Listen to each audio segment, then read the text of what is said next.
Welcome to Disneyland, USA. This was all a Disney dream a dozen years ago, a far-out project that was totally untrue.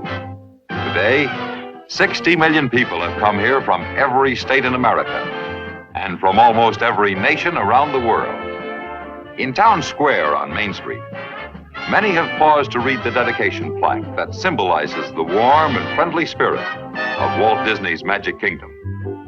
To all who come to this happy place, welcome. Disneyland is your land. Here, age relives fond memories of the past. And here, youth may savor the challenge and promise of the future. Disneyland is dedicated to the ideals, the dreams, and the hard facts that have created America, with the hope that it will be a source of joy and inspiration to all the world. Disneyland grew out of Walt Disney's own feeling that an amusement park should offer more to the entire family. Here was no mere amusement park. Here was a whole new concept in entertainment, where parents and children could have fun together. The touchstone of Disneyland's success has been its concern for people, a wholehearted dedication to the happiness of the people who visit here. Today, Disneyland has established standards of performance unsurpassed in all the world. Yet in the planning and building, there were no standards to follow. Whatever worked became the code. Whatever failed to meet the public need was changed, replaced by a better idea.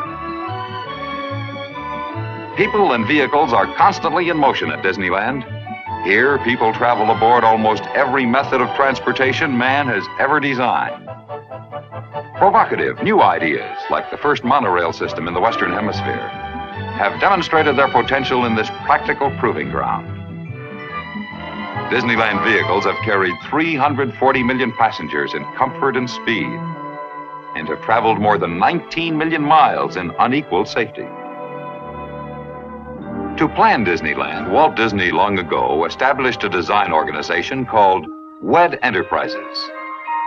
Today, the staff at WED includes designers, architects, and engineers skilled in the Disney way, and also fine craftsmen and technicians skilled in the arts of the space age.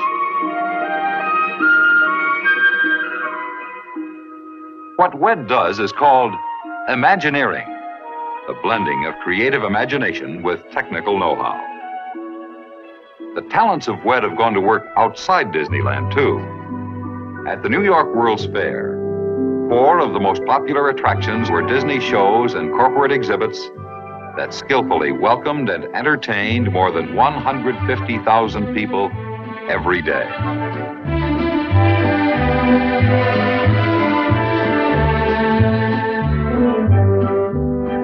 Tribute to the achievements of the Disney design staff has been paid by many highly respected planners and builders.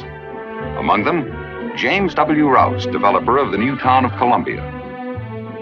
In his keynote speech before the 1963 Urban Design Conference at Harvard University, Mr. Rouse said in part, quote, "I hold a view that may be somewhat shocking to an audience as sophisticated as this, that the greatest piece of urban design in the United States today is Disneyland.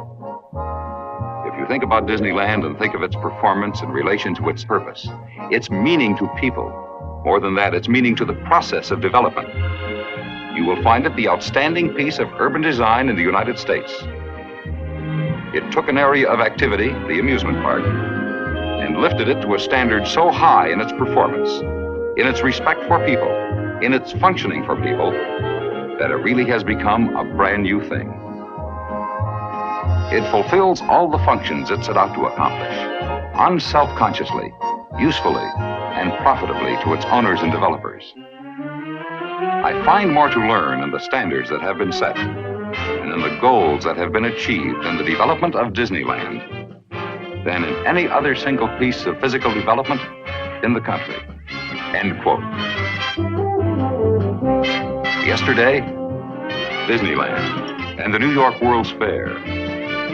Tomorrow, a project so vast, it has already been called a whole new Disney world.